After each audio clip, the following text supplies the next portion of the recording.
اعوذ باللہ من الشیطان الرجیم بسم اللہ الرحمن الرحیم۔ جب آسمان پھٹ جائے گا اور اپنے رب کے حکم پر کان لگائے گا اور اسی کے لائق وہ ہے، اور جب زمین کھینچ کر پھیلا دی جائے گی اور اس میں جو ہے اسے وہ اگل دے گی اور خالی ہو جائے گی، اور اپنے رب کے حکم پر کان لگائے گی اور اسی کے لائق وہ ہے۔ اے انسان، تو اس وقت اپنے رب سے ملنے تک یہ کوشش اور تمام کام اور محنت کر کے اس سے ملاقات کرنے والا ہے۔ تو اس وقت جس شخص کے داہنے ہاتھ میں اعمال نامہ دیا جائے گا، اس کا حساب تو بڑی آسانی سے لیا جائے گا اور وہ اپنے اہل کی طرف ہنسی خوشی لوٹ آئے گا۔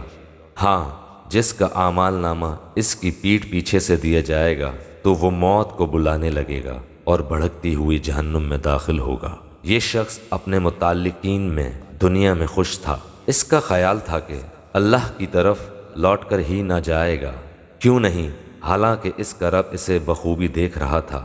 مجھے شفق کی قسم اور رات کی اور اس کی جمع کردہ چیزوں کی قسم اور چاند کی جب کہ وہ کامل ہو جاتا ہے، یقیناً تم ایک حالت سے دوسری حالت پر پہنچو گے۔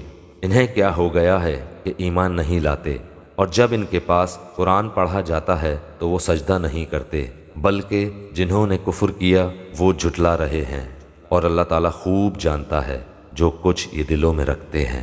انہیں المناک عذابوں کی خوشخبری سنا دو۔